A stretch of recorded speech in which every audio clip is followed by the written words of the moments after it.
wa rahmatullahi wa barakatuh. Урматтуу мекендештер, кадырлуу мусулман бир туугандар, баарыңыздарга жараткан Алла Тааланын тынчтыгы, саламы, мерими, райымы жана берекеси болсун. Алла Таалам баарыбызга жакшы күндөрдү, жакшы түндөрдү, жакшы дос кошуналарды насип кылсын. Жаман күндөрдөн, жаман түндөрдөн, жаман дос кошуналардан Аллахым баарыбызды сактасын. İslam dünyasında bundan 1210 yıl oldu dünyadan ötkönünü Al-Hatim Al-Asom degen öte çoğun ağlım ötkön.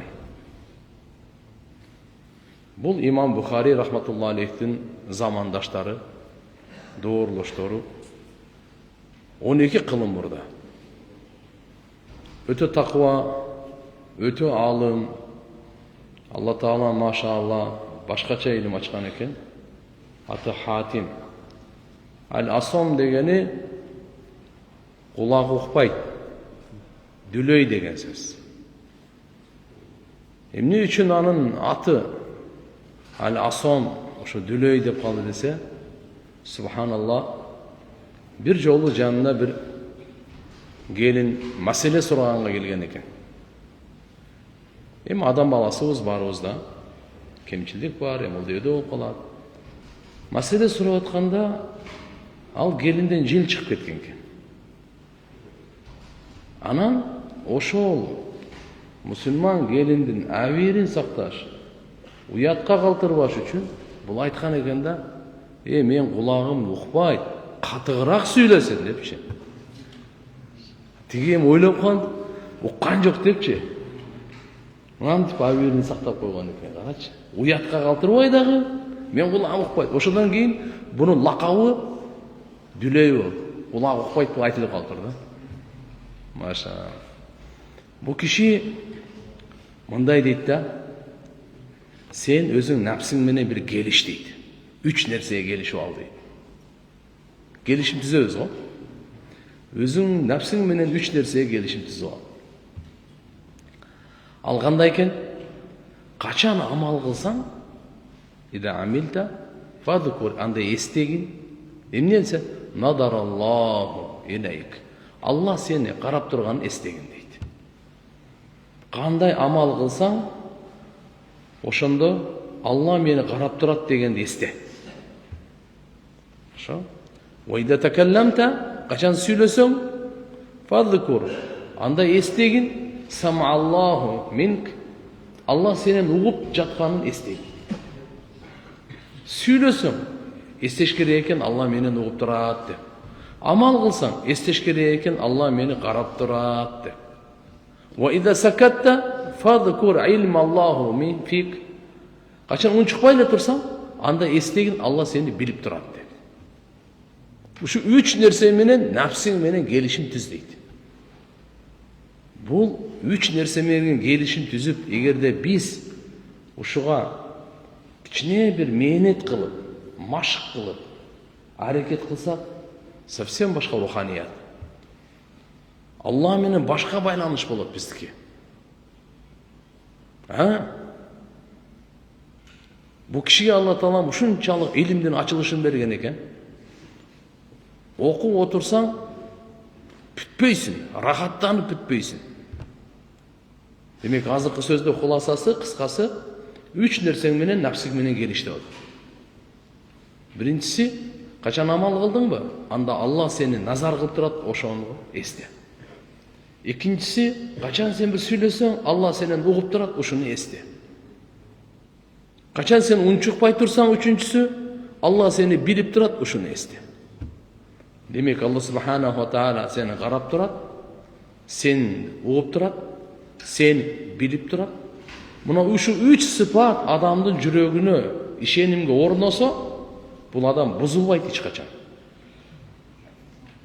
Бул адам только жакшылык таркайт. Бул адамга шайтан жакындай албайт. Азгыра албайт шайтан. Просто буга кичине кандай десем мээнет керек.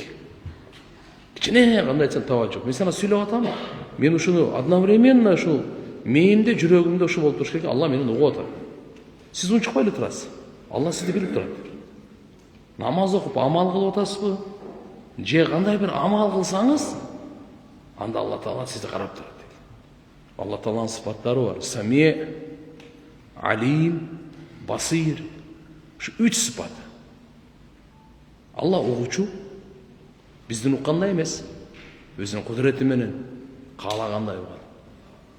Көрүүчү, биздин көргөндөй эмес. Билүүчү, биздин билгендей эмес. Бардыгын билет Алла Таала. Бир нерсе да Алланын илиминен жашыруун эмес. Бир дагы сөз Алла Субханаху ва Таалага угулбай калбайт. Ва асирру қаулакум ав ижхару иннаху алимун бидати судур. Силер акырын жашыруу сүйлөгүлө, же ашкере сүйлөгүлө, Алла билип турат анда. Ва асирру қаулакум. Силер акырын сыр кылып, секрет кылып сүйлө, аны да Алла Таала билип турат, угуп турат. Ав ижхару би, ашкере сүйлө, Алла Таалага разница жок. Алимун бидати судур, жүрөктөгү сырларды Алла Таала билүүчү. Бүгүн биз туган Алланы эстебей калдык. Алла Тааланын 99 аты менен эстейли. Антип көзөмөлдөп турат. Ракиб деген аты бар. Ырыскы берүүчү деген аты бар. Ыззат берүүчү деген аты бар. Сактоочу деген аты бар. Алла Тааланын аттары Алланын дуаларды кабыл кылуучу, тобаларды кабыл кылуучу, угуучу, көрүүчү, билүүчү бардыгыбыз бар. Ошо киши мына жерде ушу үчүн айткан экен. Демек ушуга биз баарыбыз ана бир мээнет кылып көрөлүчү. Кандай жылыш болот экен? Биздин тараптан мээнет. Алла Тааланын тарабынан береке. Аса руханият менен. Ошо кишинин айткан сөзү бар. Дагы бир сөзүн айтып берейин. Ким 4 нерседе таң аттырса, жакшылыкта таң аттырды дейт. Ал-ма'рифа, ат-таваккул, ал-ихлас. Ал-ма'рифа бул Алла Тааланы тануу. Таң атканда сиз Алланы танып, таң атсаңыз, познание. Экинчиси, Аллага таваккул кылып таң атсаңыз, Аллага таянды. Неге? Үчүнчүсү, ихлас менен калыс Алла үчүн.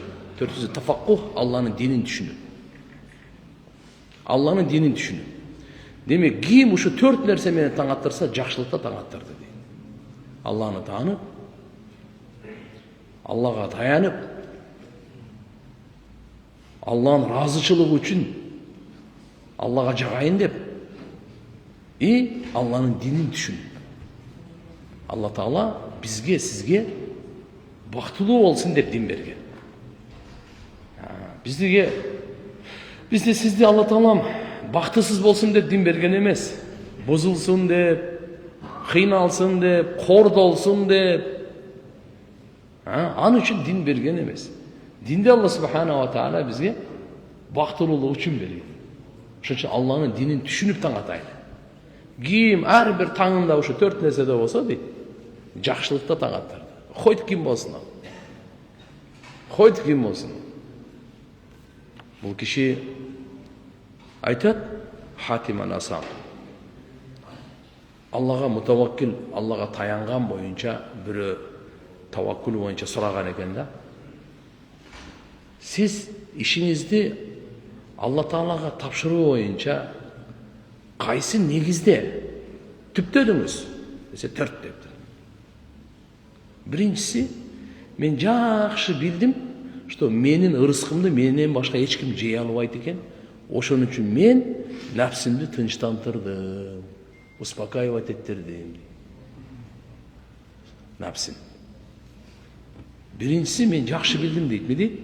Менин ырыскымды менен башка эч ким жей албайт экенин билдимби? Всё. Нафсимди мен тынчтандырдым. Сен көп кычалат болбо. Сен ырыскың саңа келет, башкага барбайт. Башканын рызкысы сага келбейт. Ал башкага барат. Так что сен напсыңды успокойтет.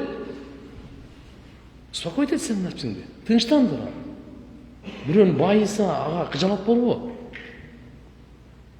Бирөө кыйналып атса сен ага сүйүнбө. Бирөө ачкөздүк кылма дүйнөгө, ачкөздүк кереги жок. Бирөөнүн байлыгына шилекейин куюлтпа. Ал өзүнүн рызкысын жейт, сен өзүңүн рызкыңды жейсиң. Сыртта бизде курчап турган бардык байлык, бунун бардыгы сыноо эле, башка эчтеке эмес ал. Сыноо, бакыт эмес. Бактылык динде, сыноо дүйнөдө. Биринчиси ушуну айтып бер.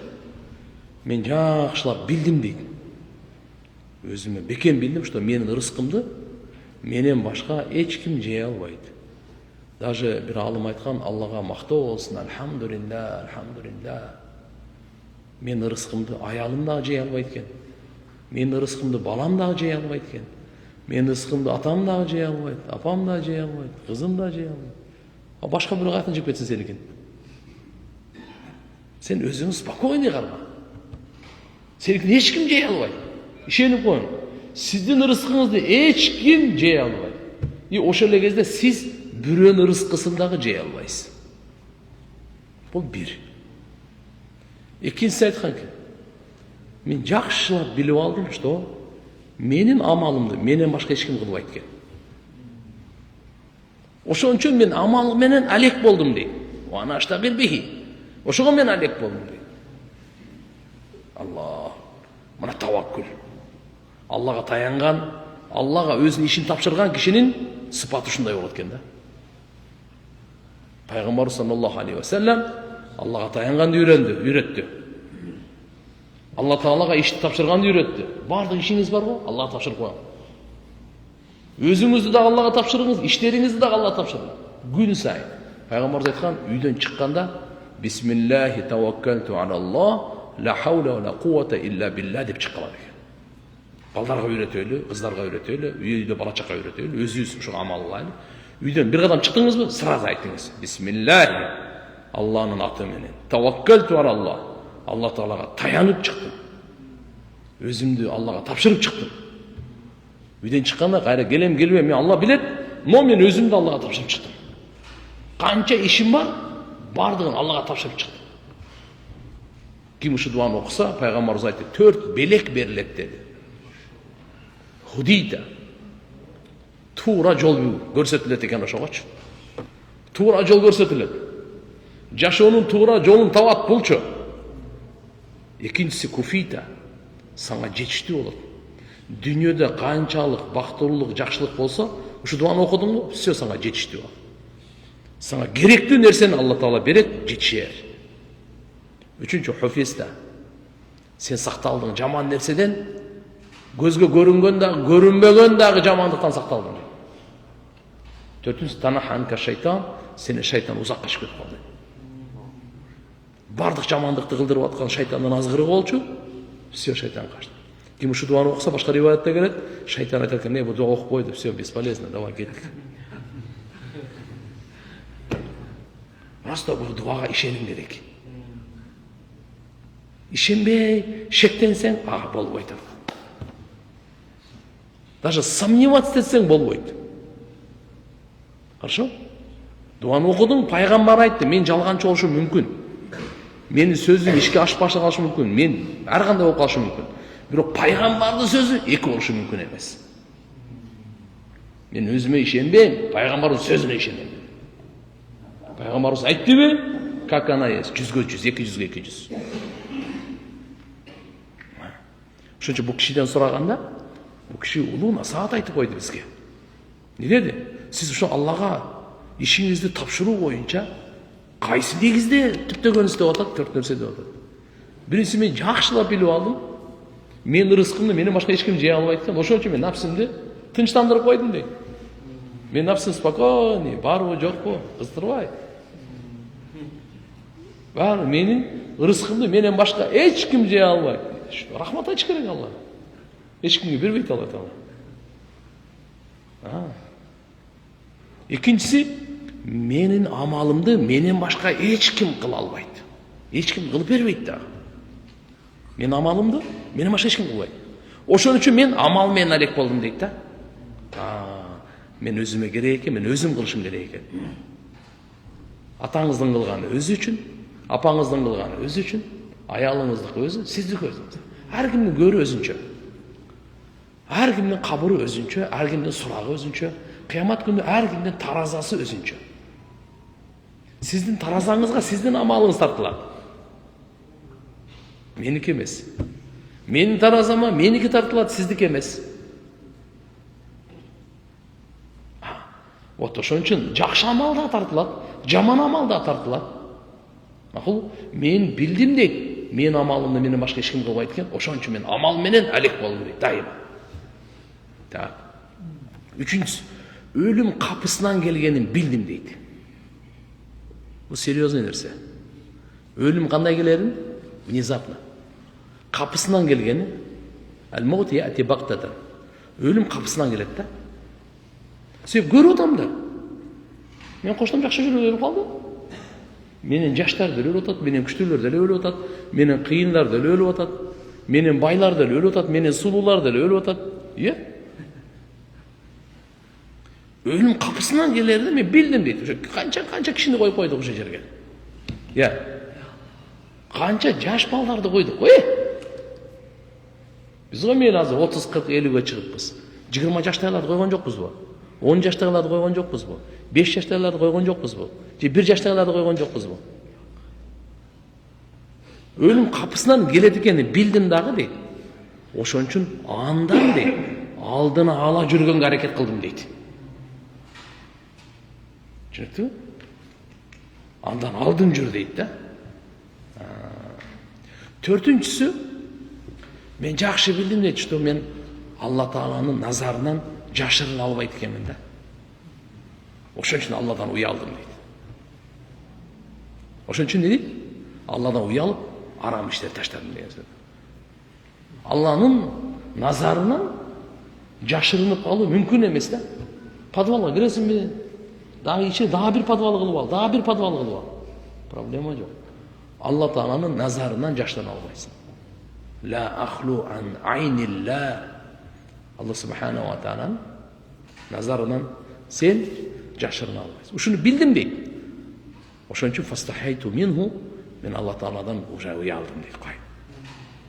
Демек каерде болсо мен Алланын назарында экенмин, мен бир жаман иш кылсам болбой калат экен, мага туура келбейт го. Деп мен эме кылып алдым дейт уже. Как его? Уялып, жаман иштерди кыла албай калыптыр да. Азыр кылмыштуулукту, арамкорлукту, бузукулукту, күнөөлөрдү токтото турган бүткүл ааламда, не только Кыргызстанда, жолу ушул эле, башка жол жок. Башка жол жок. Башка жол жок.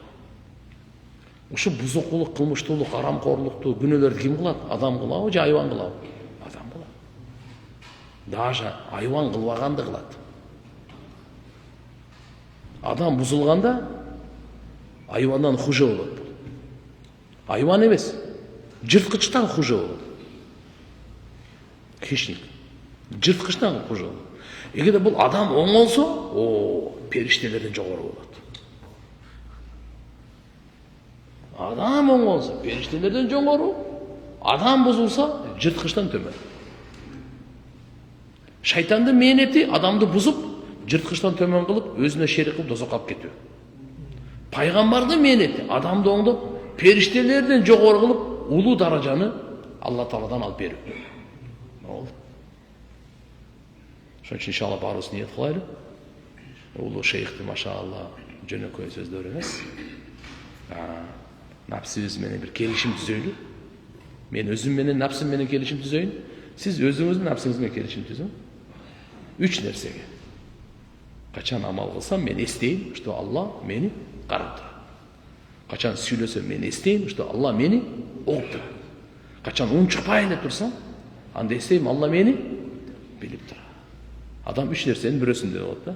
Же сүйлөп аткан болот, же унчукпай турган болот. Же амал кылып аткан болот. Болду. 3 нерсенин бирөөсү. Аллахым барымызға тауфиқ берсін, амин.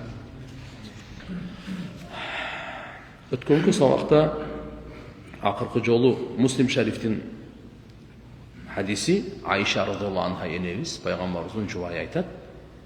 Пайгамбар саллаллаху алейхи вассалам мындай деген: "Хулиqa kullu insan min bani Adam ala 60 wa 300 mafsal." Ар бир адам баласы 360 муун мүчөнүн негизинде жаралган. Алла Таала адам баласын 360 муун мүчөдө жаратыптыр.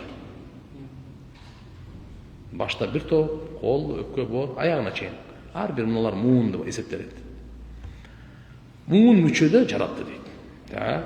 Фаман каббараллах, ким Аллаху акбар десе, ва хамидаллах, алхамдулиллах десе, ва халлала ла илаха иллаллах десе, ва саббаха субханаллах десе, ва астагфараллах, астагфируллах десе, ва азала хаджаран ан тариқил муслимин, мусулмандардын жолуна ташты алып таштаса, ау шаукатан, же тикенди алып таштаса, ау адман ан тариқил муслимин, же сөөктү алып таштаса, мусулмандардын жолдорунан, ау амара би маруф, же жакшылыкка чакырса, ау наха ан мункар, же жамандыктан кайтарса, адада тилка 60 ва 300 360 ушундай жакшы иш кылса дейт, фа иннаху юмси яума идин ва кад захсаха нафсаху анин нар, ошол түнү бул дозоктун отунан өзүнүн сактаган бойдон түнгө жетти.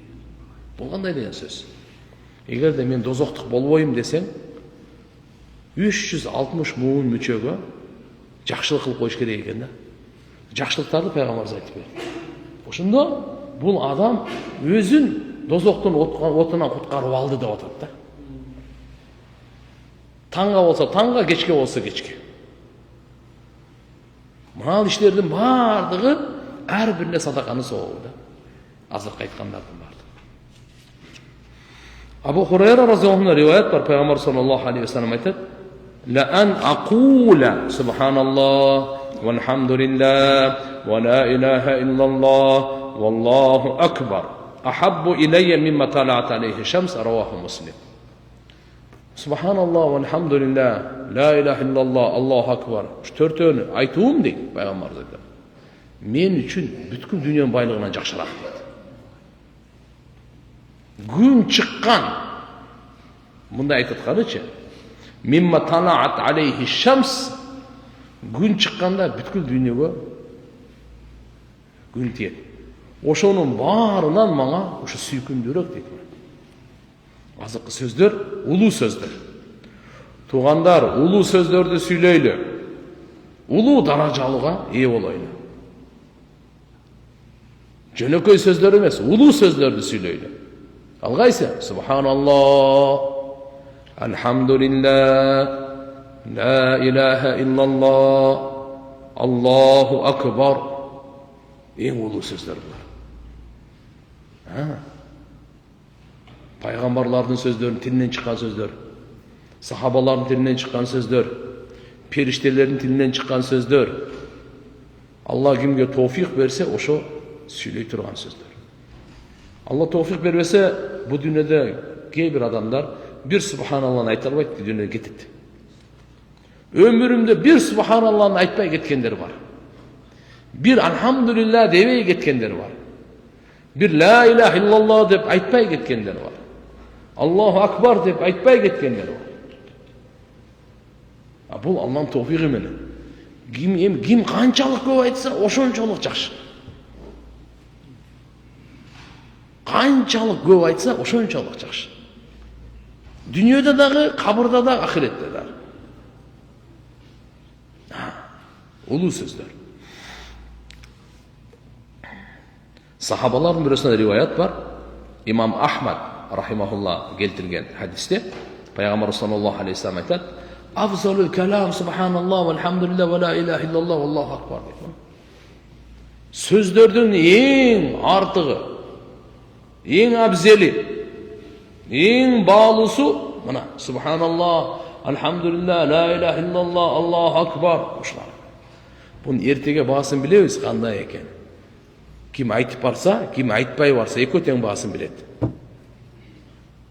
Ahiretke varganda, kabırga varganda ушунун чыныгы баасын билет да. Айтканга да, айтпаганга да. Айткан адам ошол жакта да шүгүр кылат, айтпаган өкүнөт, өкүнүшү бүтпөйт.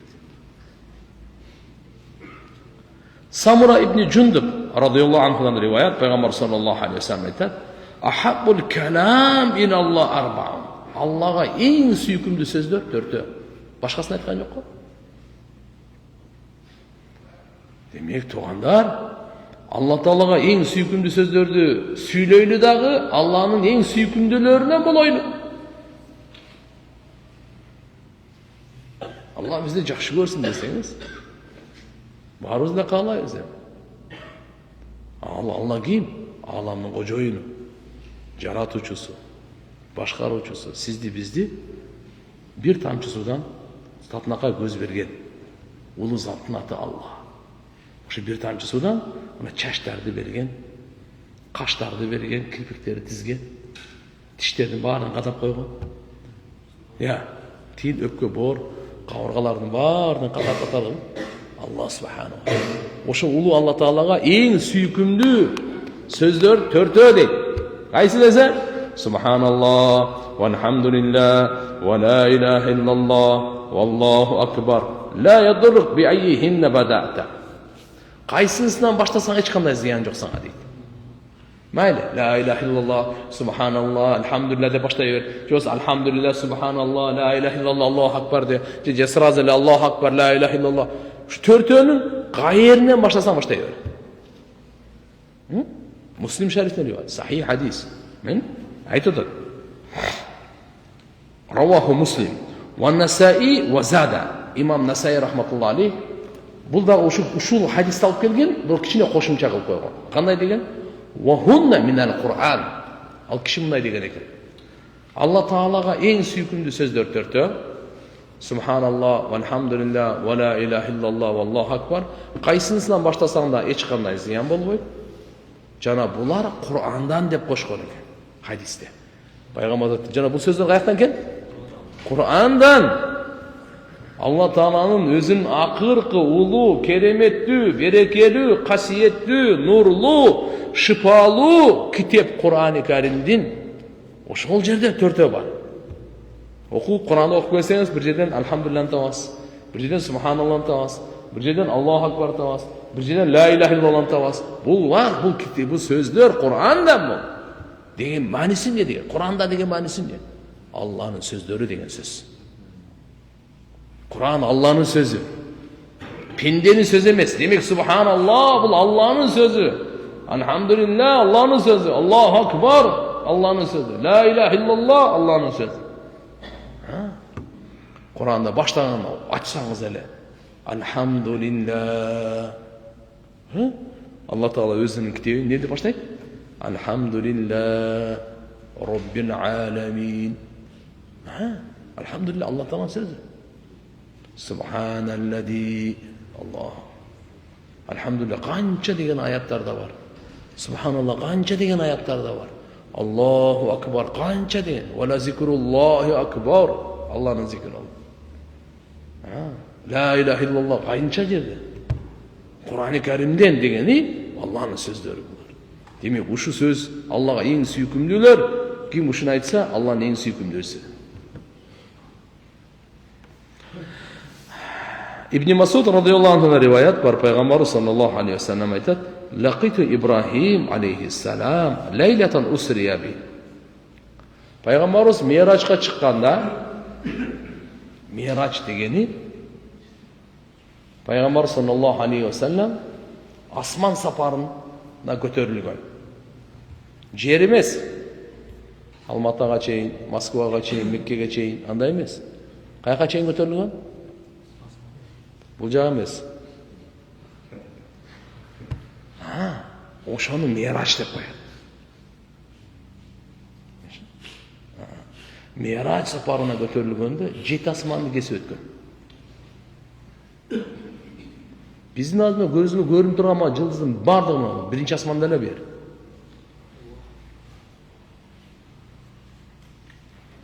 7 асманды кесип өткөн. Макулбу? Cebrail periştemen çoğu. 7-ci асманда анан Жабраил периштанын калгандагы пайгамбарыбыздын ары өзү жалгыз кеткен.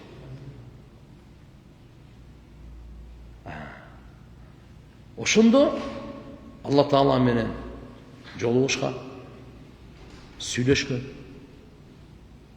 Жараткан Алла Субхана ва Таала пайгамбарыбызга бейишти дагы көрсөтүп, кайсы адамдар кирет, кайсы сапаты бар адамдар кирет, дозокко кайсысы сапаттуу адамдар кирет, бардыгын көрсөтүп айтып койгон. 5 вакыт намаз ошондо берилген. Пайгамбарыбыз кайтып келатканда 7-ci асманга келгенде Ибрахим пайгамбарга жолуккан. Ибрахим пайгамбар 7-ci асманда экен. Каякта экен? 7-ci асманда. 6-cı асманда Муса алейхиссалам экен. Бирок Ибрахим пайгамбарга жолукканда 7-ci асманда пайгамбар айтты. Ушу Мирач кечесинде Ибрахим алейхиссаламга жолуксам, Ибрахим пайгамбар мындай депти. Факала я Мухаммад, акри умматак минни салам. Үммөтүңө менен салам айтып кой депти. Үммөтүңө менен не дейт? Менден салам айтып кой. Ибрахим алейхиссаламга Алла Тааланын саламы болсун. Биз намазда окуп атканыбызда Ибрахим пайгамбарга салам салават айтабыз да. Аллахумма салли аля Мухаммад ва аля али Мухаммад кама саллайта аля Ибрахим ва аля али Ибрахим иннака хамидун маджид. Ар бир намазда биз Ибрахим пайгамбарга не айтабыз? Салават айтабыз. Ибрахим пайгамбардын өзүнө эмес, үй бүлөсүнө дагы. Пайгамбарыбыздын үй бүлөсүнө. Алланын берекесин дагы, салаватын дагы. Кыскасы айтканда, мына Ибрахим пайгамбар бизге салам айтты. Не кылды? Ибрахим алейхиссаламдын саламы бизге куттуу болсун. Бизге буйурсун. Улуу пайгамбардын саламы. Пайгамбарлардын атасынын саламы. Белинен канча 1000 пайгамбар чыккан. Акылы? Белинен канча 1000 пайгамбар чыккан. Бул Ибрахим пайгамбардын белинен чыккан пайгамбарлар биринчи Исхак пайгамбар менен Исмаил пайгамбар. Исхак пайгамбардын баласы Якуб пайгамбар, бунун балдары 12 баласы мына жөөттөр. Исмаил пайгамбардан арабтар, будан бир пайгамбар чыккан, бардыгынан Абзел пайгамбар. Эми мынау Якуб пайгамбардын баласы Юсуп пайгамбар, анын балдарынан барып пайгамбарлар чыгып, Муса пайгамбар менен Иса пайгамбардын ортосунда 1000 пайгамбар дейт. Риваяттарда айтылат. Канча 1000 пайгамбар, Аллаху акбар, Ибрахим алейхиссаламдын немесинен чыккан да. Ошонун саламы барыбызга куттуу болсун, Не дейт? Пайгамбарыбыз айтат, мен Мирач кечесинде Ибрахим пайгамбарга жолуктум, ал мага айтты, ey Мухаммад, үммөтүңө салам айт. Ва ахбирхум, жана кабар берип кой, айтып кой дейт. Аннал джанната тыйбату турба. Үммөтүңө айтып кой, бейиш топурагы таптаза. Азбатул ма, суусу абдан даамдуу. Бейиштин топурагы таптаза экен. Суусу аябай даамдуу. Ва аннаху қи'ану. Бейиште ушундай бир кең майдан бар экен да.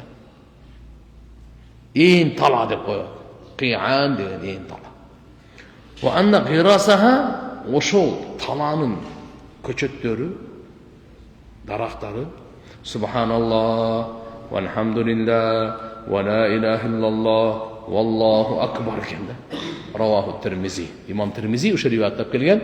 Демек тугандар, бейиштин көчөттөрү, бейиштин дарактары Ибрахим пайгамбар айттырып бериптир. Субханаллах экен, алхамдулиллах экен, Аллаху акбар экен, ла илаха иллаллах экен. Бунун мааниси кандай?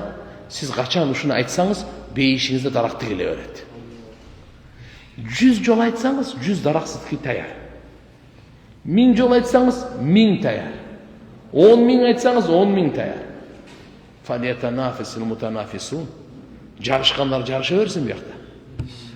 Жарыша турган нерсе мына жакта жатат. Биз дүйнөнү кууп жарышып атабыз. Шайтан күлөп койсо ошо бойдон урган бойдон арканы карабай кетип калат. Мына пайгамбар чакырып жарыша турганда фастабиқул хайрат. Куранда Алла Таала буйрук берген. Силер жарышкын. Кайсы? Жакшылыкта, соопто, ибадатта, илим, таквалыкта, кайрымдуулук, кичпейликте жарыш кылса, жарыша турган нерсе биякта. Мынакей туугандар. Ошон үчүн кимдин өлгөнгө чейин канча субханалла айтса, ошончо даракты келет. Канча альхамдулилля деп калса, өлгөнгө чейин ошончо даракты келет. Канча Аллаху акбар деп калса, өлгөнгө чейин ошончо даракты келет. Канча ла иляха иллаллах деп калса, өлгөнгө чейин ошончо даракты келет. Андан көп эмес. Единственный bir жагы бар. Дагы көбүрөөк жашообуз аз да, кыска да. Көп деле жашабайбыз да. Мага көп дарак керек десеңиз, бир жол бар. Кааласаңыз айтайын. Сиз башкаларды даават берип даярдаңыз. 10 кишини даярдап койсоңуз, мейлиби? Өлгөнгө чейин канча айтса, сизге да ошончо даракты келе берет да. Өзүңүз айтсаңыз ибадат. Башкаларга айттырсаңыз даават. Даават десеңиз бир башка нерсени ойлой бербең ал. Мындай эле бир философиясы оңой эле, плюс-минус оңой эле нерсе бул. Намаз окудуңузбу өзүңүз? Бул ибадат. 5 кишини алып келип намаз окуттурдум. Ушунун аты даават да. Мен намаз окудум, өзүмдүн эле намазымдын соогун алам. Всё. Мына 5өөнүн намазын алып келдим го. 5өөнүн кандай кабыл болот билбейм, бирок мага кабыл болгондо сооптор берилет. Риваятта мындай келет. Ошон үчүн биз жакшылыкты бөлүшкөндө, жайганда чарчабайлы. Талыкпай, жалкоолонбой, мүмкүн болушунча айтып калсак, ошончо сооп келет. Табараниде риваят келет. Salman razıyallahu anhudan aytat Peygamber sallallahu aleyhi ve sellem'den bunday deb aytgan uqqam. Inna fil jannati qi'an. Beyişte in talavar eken.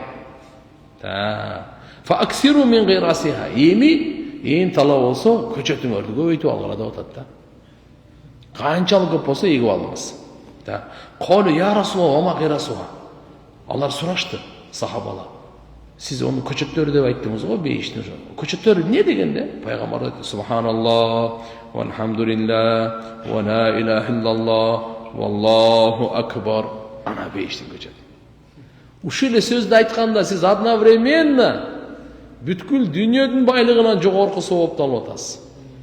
Бейишиңизде дарактар тигилип атат түбөлүккө. Аллага сүйкүмдүү болуп атасыз. Эң улуу сөздөрдү айтып атасыз. Bunga kasiyetini qarasаңыз qanday?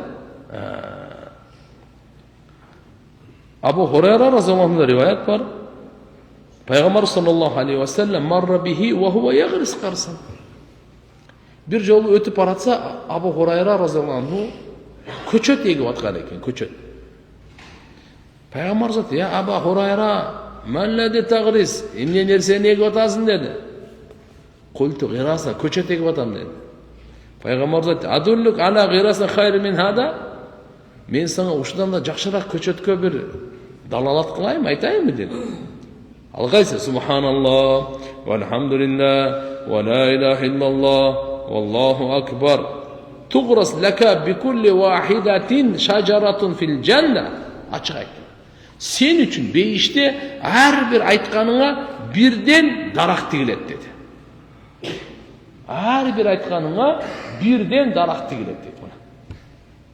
Qaysiga? Subhanallah, velhamdülillah, ve la ilahe illallah, vallahu akbar. Tildi göndөрөйлү. Үйрөтөйлү. Адаттандырдайлы.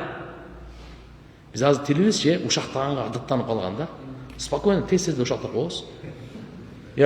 Қиналуайлы ушақта қоғыз. Ойланбойлы ушақта қоғыз.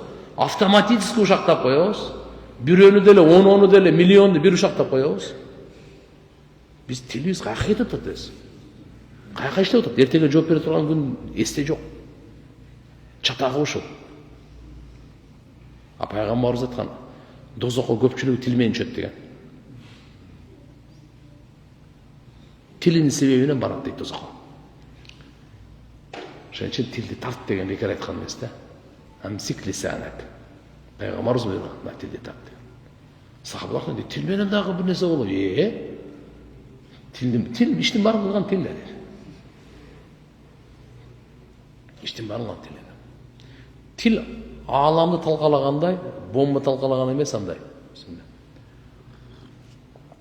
Атомный ядерный бомбаларында тіл талқалағандай талқалай албайды. Тіл зиян келтіргендей, дүниеде бір да башқа нәрсе бұндай зиян келтірген емес. Тіл жөнөкөй нәрсе емес. Пайғамбарымыз сүйлөө маданиятын алып келді. Тілді тура иштетүү маданиятын жолын алып келді. Пайғамбарымыз bir сөз менен эле бүткүл адамзатка айтып койду. Ман кана юъмин биллахи вал яумил ахир фальякул хайран ау лиясмут. Ким Аллага, ахиретке иман келтирсе, ал сүйлөсө, жакшылыкты гана сүйлөсүн. Болбосо унчукпай эле койсун. Бүттү. Биздин мыйзам ушу. Туган, пайгамбарыбыздын алып келген шариятынын мыйзамы ушу. Сүйлөсө, жакшы сүйлөсүн. Болбосо эмне дейт? Демек, ар бир адам мен тилимде ойлошум керек экен да, жакшы сүйлөйм или унчукпай. Экөөнүн бирөөсү эле. Үчүнчүсү жол жок азыр. Жакшы сүйлө, же болбосо эмне? Жүрөр, унчукпай эле жүрөр. Жаман сөз сүйлөгөндөн көрөк же, унчукпай койгон жакшы. Унчукпай жүргөндөн көрөк жакшы сөз сүйлөгөн жакшы. Ошо? Алла субханаху ва таала ана бизге товфик берди, пайгамбарыбызды жиберди, райым кылып, бардык нерсени үйрөттү бизге. Абу Хурайра разыяллаху айтып койду мына, Абу Хурайра, көчөт эгип атасың жакшы, бирок мындан да жакшыраагын айтып берейинби? Мындан да жакшы көчөттү айтып берейинби? Карачы, пайгамбарыбыз дайыма сахабаларды тарбиялаганда, дүниедегі нерселерден амалға чакырган. Буюм, акча дүниеден амалға чакырган. Дүниеден ахиретке чакырган, махлуктан Аллага чакырган. Пайгамбарыбыз 23 жыл чакырган. Ушу чакыргандын аты арабча дават. Биз дават атабыз го? Ушу чакыруу деген маани. Даватка чык деп коет. Неге? Элди жакшылыкка чакырайын деп айтат. Жакшылык кылбасаң деле элди жакшылыкка чакыра бер. Кудай кааласа ошо чакырганын берекесин жакшылык кылып каласың. Ушундай бир теорема бар бул. Өзүң бир жакшы ишти кылайын десең, ошо жакшылыкка чакыра бер. Сен дагы ошого шерик болосуң, ошону кылып каласың. Абу Хурайра жана Абу Саид радиаллаху анхумадан риваят, пайгамбар саллаллаху алейхи ва саллям айтат: "Инналлаха астафа минал калам арбаан." Алла Таала бүт дүниедегі канча тил бар? 6000 тил бар го дейм. 6000 тилде канча деген миллион сөз бар, Кыргызчада канча сөз бар? Дүнганчага канча сөз бар? Уйгурча канча сөз бар? Казакча канча сөз бар? Орусча канча сөз бар? Өзбекче, тажикче, англисче, айланайын. Сөз толтырады аябай. Тил көп. Ар бир тилдин өзүнүн сөздөрү көп. Бирок Алла Таала ошо бардык сөздөрдүн 4-өн тандады дейт. Канчаны? 4-өн тандады Алла Таала. Жактырды. Субханаллах, вальхамдулиллах, ва ла илаха иллаллах, валлаху акбар. Ошо иншаллах, биз иншаллах Алла Таалага бир суранайлы, Алла Тааладан. Дуа кылайлы, я Алла, ошо мен тилимди ушу сөздөргө жүргүз. Ушу сөздөр мен тилимден дайыма ушу сөздөр чыксын депчи. Алладан сурасак Алла берет. Алла субханаху ва таала сурасак Алла некене? Сурабасаңыз жүрө бересиз. Алладан сурасаңыз Алла Таала берет.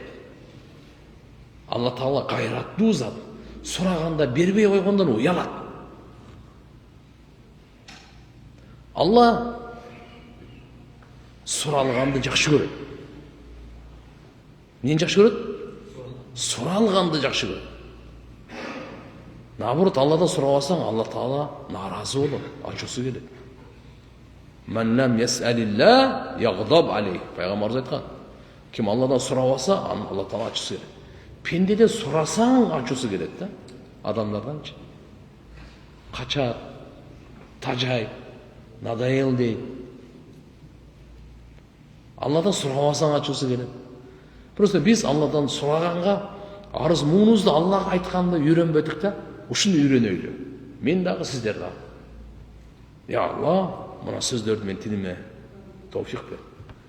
Ушу сөздөрдү тилибизди көндүрүп алсак, бүттү. Мына улуу баалуулук, улуу сооп даражаны баары бизге насип болот.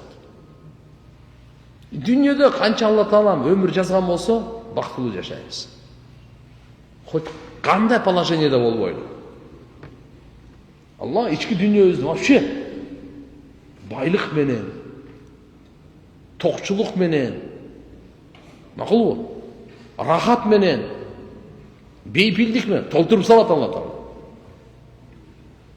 Эң негизгиси жүрөк тынч болсочу, болду. Бул өзү тынч. Жүрөгү тынч эмеспи? Өзү тынч эмес. Жүрөктү тынчтандырууга арактын кереги жок.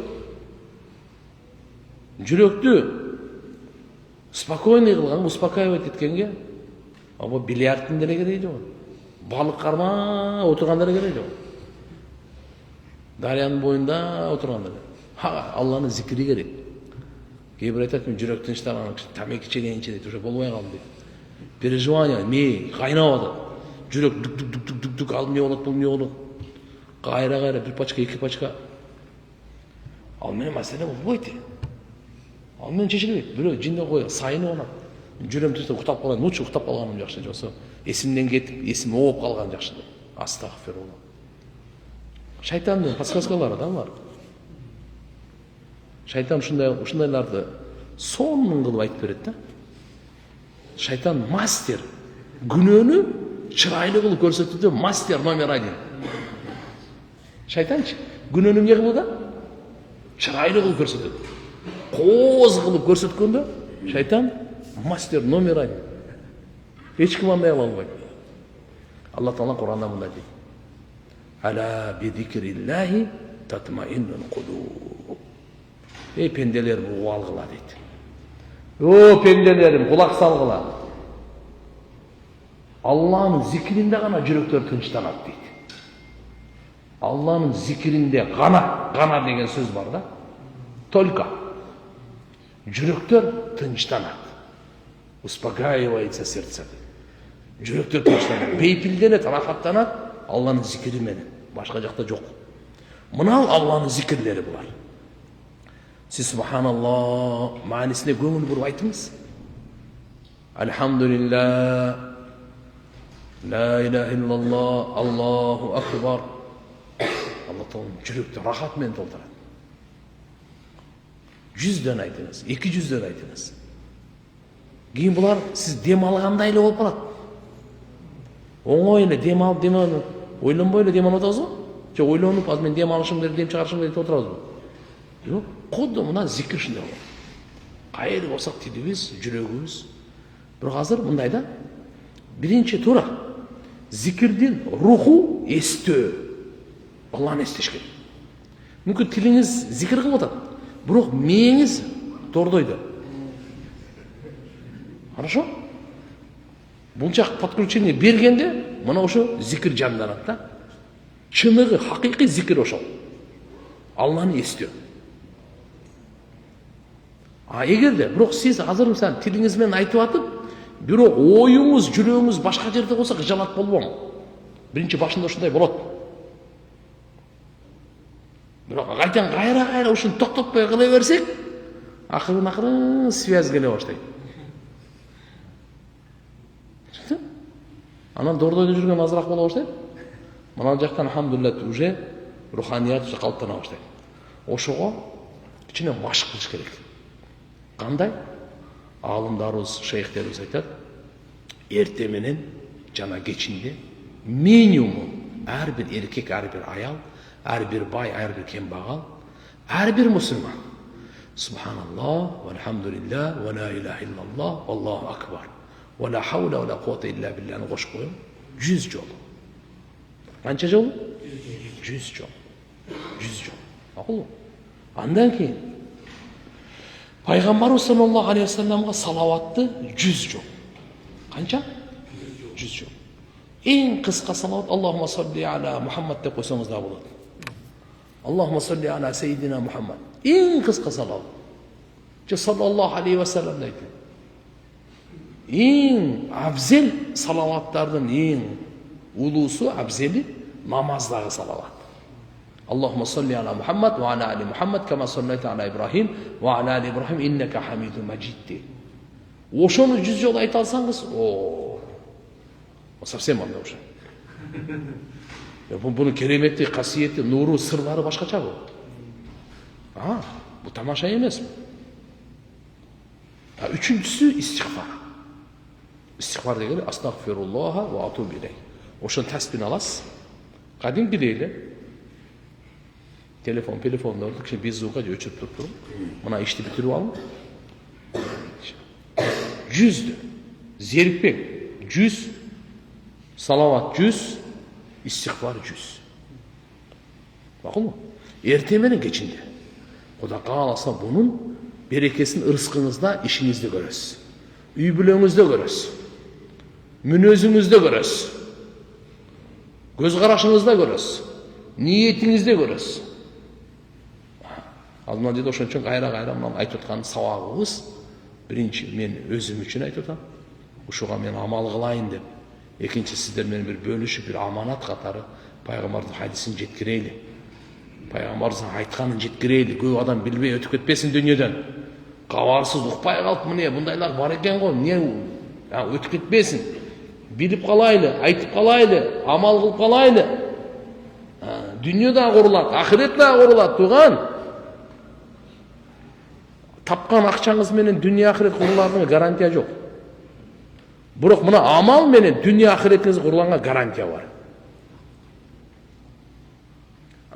Акчаңыз менен миллионер, миллиардер болуп кетиңиз, бирок дүйнө ахирет оңолот деген гарантия жок, бузулуп калышы мүмкүн.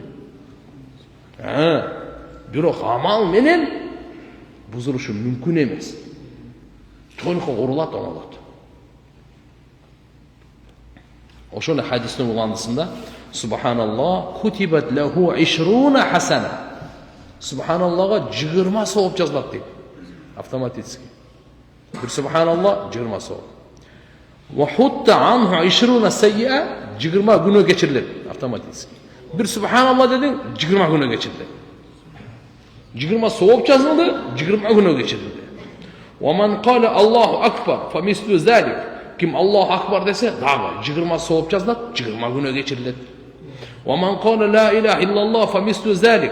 Kim la ilahe illallah aytsa 20 savab yazılır, 20 günah geçirilir deydi. Bizde kança günah var bilesiniz mi? Biz gözümüz menen kança günah kıldık. Oy, kulak menenç, mey menenç. Kança degen şeklendik, kança degen jaman oyladık. Kança degen gümen sürödük. Kança degen bizde. Tilimiz menen, halkım menen. Baskan turganımız biz özü günah görüyoruz. Mınança günahlar geçirilir deydi. Ve men kâle elhamdülillahi rabbil alemin. Min qibali nefsihi kutibat lahu 30 hasana ve hutta anhu 30 sayyi'a. Kim elhamdülillahi rabbil alamin dese ağa 30 savap yazılır, 30 günah geçirilir. Mınal nerse zikir kılıp atkanda aldığımızda tursa-çı, meyimizde tursa da atkanımda zikirde rahatlanamız. Bey işinde daraktar tikilip atıp Allah'a en süykümlü sözlerde ayt atam. Бүткүл дүйнөнүн байлыгынан дагы жакшыраак. 20 сооп жазылып, 20 күнөөм кечирилип атат. Эми мына зикирди кылыңыз. Бунун пайдасы алдыбызда болбосо зикир кыла аласыз. Бирок ат души кыла албайсыз. Мына пайдалар адам баласынын оюнда болуп турса, башкача зикир кыласыз. Проблема жоқ. Үйде дәраты жоқ деле зикир кылсаңыз болот. Гусулу жоқ деле зикир кылсаңыз болот. Жатып алып деле зикир кылсаңыз болот. Машина отуруп алып, либо зикирге бир да шарт жоқ. Намаздын эми шарттары бар. Дәрат болуш керек, кыбланы караш керек. Зикирге пайгамбарыбыз бир хадис айткан. Аллаху акбар. Алланын алдында улуу даражага жетет экен да. Жумшак дивандардын үстүндө жатып алып зикир кылгандарчы. Байлар бар го. Ошолорду тыйып алгыла деген да. Болбойт, сен тур, отур, кыбланы кара. Малдаштыкын эмес, аттахиятта отуруп зикир кыл деп аларды кыйнай бербей, алар тек койгула. Кокусун жатып алып. Алланы көп зикир кылгандар бейишке жөн эле кирбейт экен. Гүлгөн бойдон кирип кетет деген. Жөнөкөй кирбейт да алар. Гүлгөн бойдон кирип кетет. Не бол, кет. Ура. Алланы көп зикир кылгандар. Алла Таала, Алла Субханаху ва Таала Кур'анда бактылуу эркектердин, бактылуу аялдардын сыпаттарын айтып келип атып, эң акырында ушуну айткан. Az-zakirин Аллаха касира ва закират. Алланы көп зикир кылган эркектер жана Алланы көп зикир кылган аялдар деп. Ошон үчүн манча сооптордун баарын туугандар пайгамбарыбыз бекер айтып аткан жок. Ушунун баарын эмне үчүн айтты? Амал кылсын деп айтып атат. Баарыбыз амал кылсак болот. Бай деле, кембагал деле. Эч нерсе жок. Буга иши кетпейт сизге. Акча сурап атат. Абу Хурайра радыйаллаху анху риваят, пайгамбар саллаллаху алейхи ва саллям айтты: "Хузу джуннатакум." Силер калканыңарды кармагыла деди. Калканыңарды алгыла деди. Сахабалар сурашты: "Я Расулаллах, душман келдиби?" деди. Пайгамбар айтты: "Ла, душман келген жок. Валекин джуннатакум минан-нар." деди. Калкан кармагыла деп атканым, бул калкан дозоктун отунан калкан дейт. Ал кайсы экен десе: "Субханаллах, вальхамдулиллах, ва ла илаха иллаллах, субханаллах, вальхамдулиллах, валлаху акбар. Фа иннахунна я'тина йаумал қияма муджаннабат, жоса муджаннибат, муаққибат, же муаққабат, ва хунна ал-бақияту салихат." Раваху Насаи вал Хаким. Аллах. Пайгамбар айтты: "Кандай калкан десе, душман келген жок. Ал дозоктон калкан. Субханаллах, алхамдулилlah, ла илаха иллаллах, булар бар го. Дозоктон калкан. Булар кыямат күнү сиздин алдыңызда, артыңызда болуп келет деген ошо зикирлерчи. Бул муджаннибат дегенди муқаддимат байна айдикум яумал қияма. Эрте кыямат күнү сиздин алдыңызда, машаалла, мындай болуп калабыз, мисалы падышалар келе атканда алдында бир топ адамдар, жол ачкыла. Ушундай алдыңызда сизди, машаалла, жол ачып барат экен да. Артыңызда сизди коштоп алат экен. Мыналар.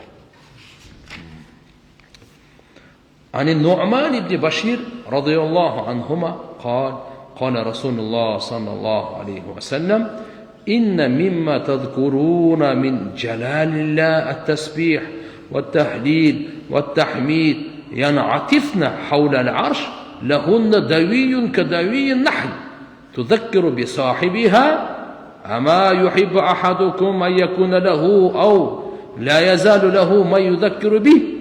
رواه ابن ماجه والحاكم. الله أكبر.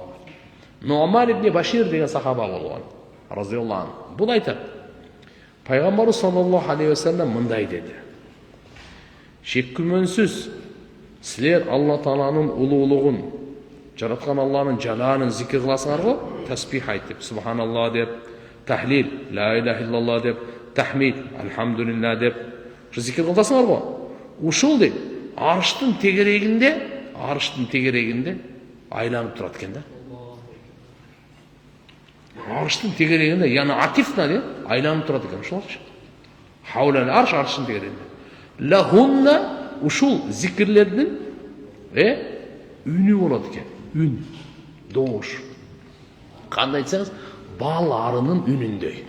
Кадави нахл, бал арынын үнүн билесиңер? Балчелек кармагандар барбы? Балчелектин жанына барсаңыз, жайында зылдайт да булар. Кудум ушундай, мына зикирлер арыштын тегерегинде айланып, ушундай үн менен айланат экен. Зылдапчы. Не кылат экен дебейсизби? Ким бу дүйнөдө зикир кылса, ошонун атын атап ызылдайт экен диякта. Пананчанын баласы пананча, пананчанын кызы түкүнчө, ошол эстеп атат деп сиздин атыңызды арышта атап ызылдайт экен. Пайғамбарымыз айтып отыр, ей дейді, жақсы көрбейсіңдер сіздердің біреуіңер жақсы көрбейсіңдер сіздер дейді, біреуіңер сіздердің атыңарды тияқты атаса дейді. Біз айтамыз ғой, шепке салам айтып қой менен. Неге? Мен ұмытқан жоқ екен дейді. Менен салам айт. Чоң адамдарға айтады, салам айтып қой. Мен атым айтып қоймын дейді. Президентке келіп отырсыз, менен салам айтып қой мен. Пайғамбарымызға кетіп отырсыз, пайғамбарымызға салам айтып қойла дейсіз ғой. Мен атымды атап қойла деген сөз да. Еми пайғамбарымыз мына жерде айтып жатады. Сіздер жақсы көрбейсіңдер дейді. Сіздердің атыңы тияқты атаса дейді. Қаяқта атаса? Жерде емес. Резиденцияда емес. Қайерде? Сіздің атыңыз тияқты аталып атады. Аллаху акбар. Арыштың тегерегінде періштелер сіздің атыңызды атап атса. Бұл зикірлер үшін ошалдық атап тұрады. Allah. Anas razıyallahu anhudan rivayet, Peygamber sallallahu aleyhi ve sellem bir butaқты қармады дағы сілккенде, ошол жерден қайра сілкті, жана көйліп шыққан. Subhanallah, elhamdülillah, ve la ilahe illallah, Allahu akbar. Tanfudul hataya kama tanfudu şajaratu varaqaha. Адамның қатаң күнәлерін ушундай күйіп таштайды, қандай дарақ өзінің жалбырақтарын күйгендей. Демек, мына зикірлерді қылғанда күнәлер күйілеткен. Күнәлер не өткені? Мына аз как раз күз уағында дарақты қарасаңыз, ешқандай жалбырағы жоқ. Барлығы күйіліп түшкен. Bir-екі жалбырақ алдырып түшіп қалады.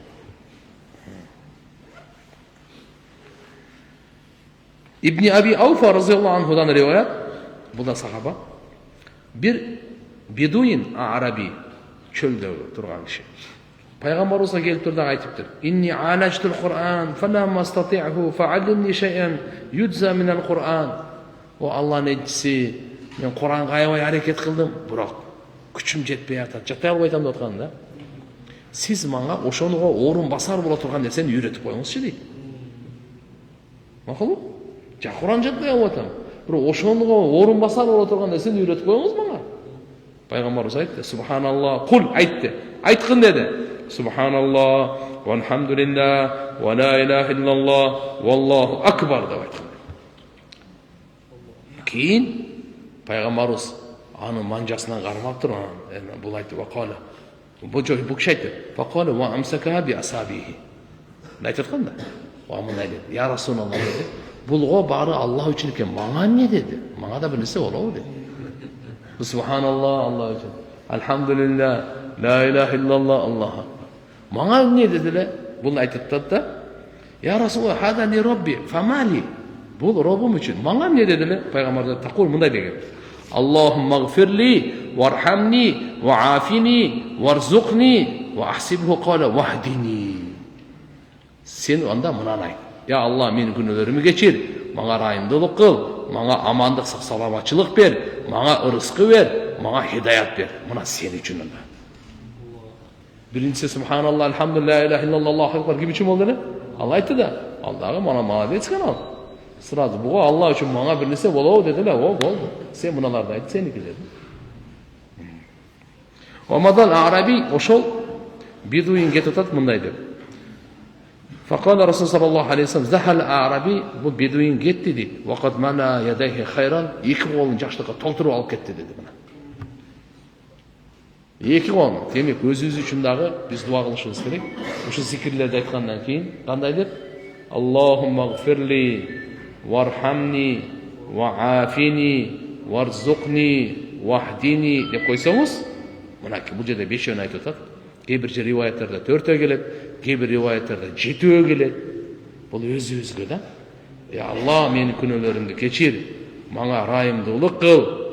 Ya Allah мага амандык, сак саламатчылык бер, баардык жамандыктан сакта деген сөз. Афият деген сөз орус айтат благополучие дейт. Ошону сурап атат.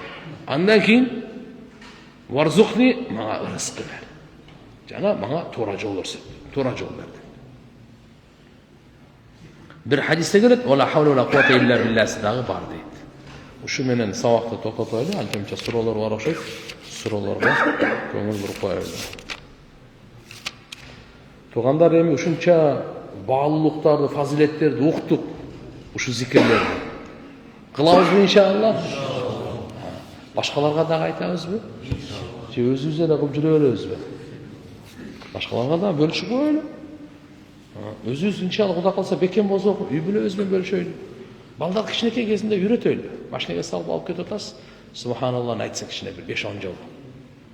Альхамдулиллахны айт деп. Эми альхамдулилlah кайталарды деп. Телефон потом, давай. Азыр ла иляха иллаллах. Азыр Аллаху акбар дейт. Кичине анан ла хавла ва куввата илля билlah айт. Балдаргачы. Башта салып жүрөбүз го. Кичине сразу эле аларга телефонун карматып койбой, же башка нерсе алаксытпай, кичине зикир кылдыртып туруп, анан мейли ойной берсин. Кичине көндүрөйлү. Өзүбүз да тилибизди көндүртөйлү. Алла товфик берсин.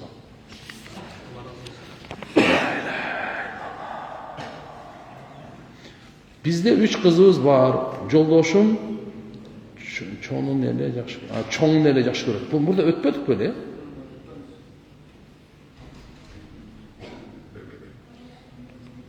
Жок, бул муну өткөн экенбиз. Белгилебей калган экенбиз да. Сурам бар, бирөөнө чачын алдырсам ел, bunu өткөнбүз. Каза болгон намазда ассаламу кийин окуса болобу өткөнбүз. Мынан жерге келген экенбиз. Тора акыркы бир суроолор калган болчу.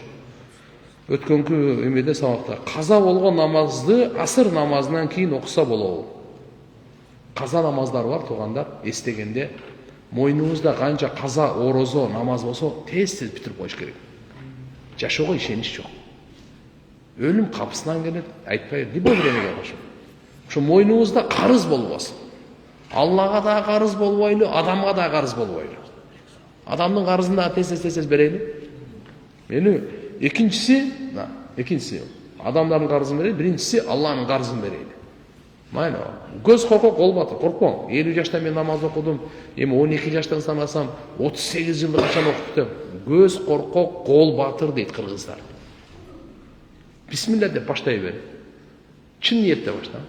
Dakansı okup bütelekten getip kalsan inşallah Allah geçirip koydu. Burası da niyetimiz çin olsun da kazan okup beriş gerek. Kazan okup vermese oluyor. Çin жүрөктөн тоба кылып geçirip сұрасаңыз geçirilir. Бирок өз убагында окубай койгондун күнөөсү geçirilir. Атак бул өз geçirилбейт. Мисалы, бирөөдөн сиз 1000 сом карыз алдыңыз да качып кетип калдыңыз. 10 жыл болду. Акылбы? 10 жылда канча куну кыйнадыңыз? Geçirip сурадыңыз, geçirip коюң. Ошо кыйнаганыңыз geçirildi, бирок 1000 сомду берип койду да. 1000 сом турат ал дагы эле. Аны бериш керек. Биз өзү балагатта намаз окушубуз керек эле. Футболный поледе жүрө берди, топ дейипчи. Жол акча жүрө берди. Ойноп жүрө берди. Канча убакыт өтүп кетти. Анан 20-га келгенде, көз ачылып намаз окуш керек болуп калды. Ана жакта бир 7 жыл бар экен. Всё. Эмне казасын окуш керек. Ал тоба кылсаң, ошончо канча чын жүрөктөн Алладан кечирип сурасаң, ошончо жыл окубай койгон күнөөсү кечирилет. Бирок өз убагында окуу фарыз эле, ошол күнөө кечирилет. Түшүнүктүбү? Бирок намаз тура берет. Ал карыз, аны бериш керек. Окуп бериш керек намазды. Ошон үчүн иншалла ар бирибиз өзүбүздү эсептейли да. Качан намазды баштадыңыз? Качан балагатка толдуңуз? Эстеп көрүң. 12 жаш, 13 жаш, 14 жаш, 15 жаш.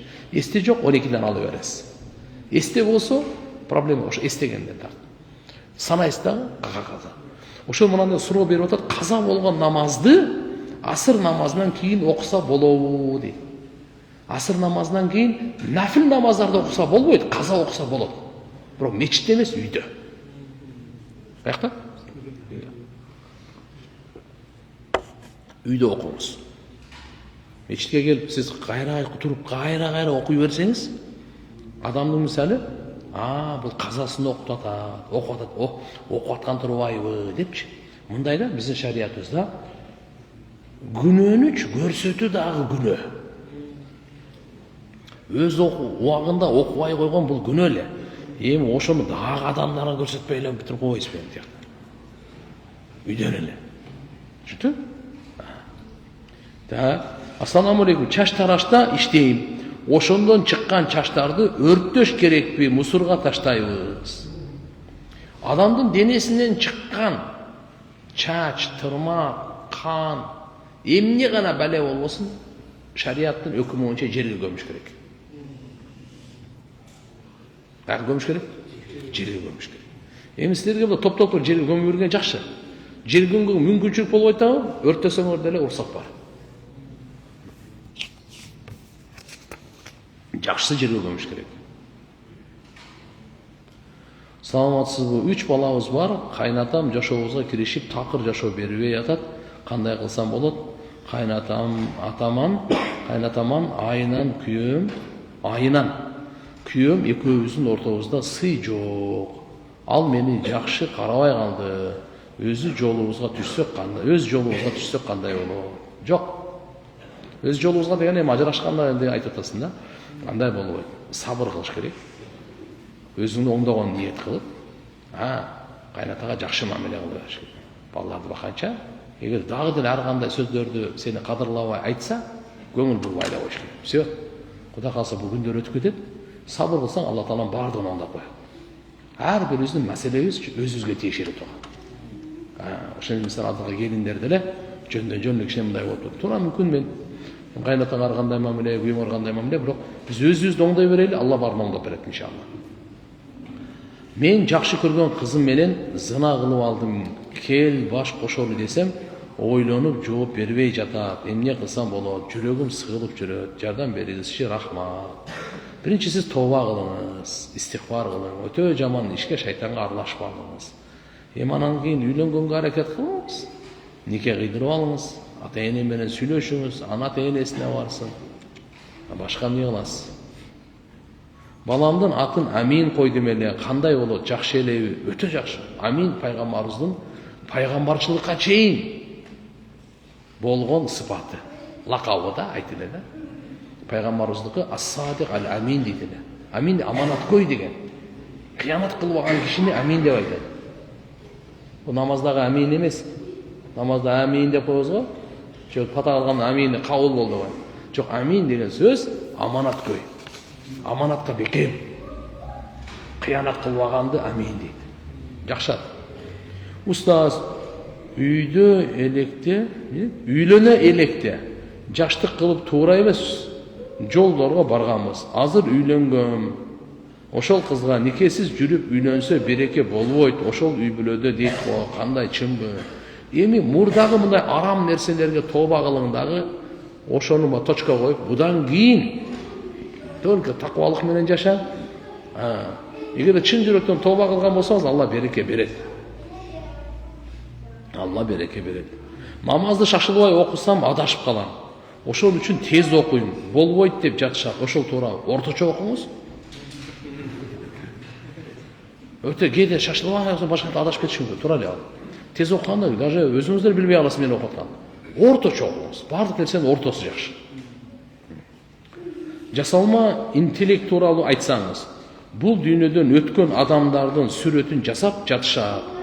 Туурабы, туура эмеспи? Таптакыр туура эмес. Сүрөтүн коюп, аны сүйлөтүп, мен жакшы эле жүрөм, силер жакшы жүрөсүңөрбү? Астагфирулла. Өлгөндө 10 жыл болду, эми ошону сүйлөтүп коюпту бияка. Силер аны кылгыла, буну кылгыла деп. Бул өлүктөргө кордук көрсөтүп атат. Ошого шылдың жасалма интеллект деген бир шайтандын ишин жасап. Туура жакка пайдаланды, мейли, проблема жок. Жакшы бир маалымат аласызбы башка. Искусственный интеллект айтып атат да, туура. А так туугандар мындай болбойт. Өлгөндөрдүн даже сүрөттөрү шариятыбызда тыйым салынган. Не только аны сүйлөтүү. Ал тиякта турсун десин эмелер. Аллах мисату. Вакыт болду. Амин. Субханак Аллахумма ва бихамдик, ашхаду ан ла илаха илля анта, настагфирука ва натубу илейк. Аллахым баарыбыздын бардык күнөөлөрүбүздү кечиргин, туура жолдон адаштырбагын, элибизге жетүүбүздүн мамлекетибизге тынчтык бергин. Аллахым баарыбызды эки дүйнөдө бактылуу кылгын. Бирахматика.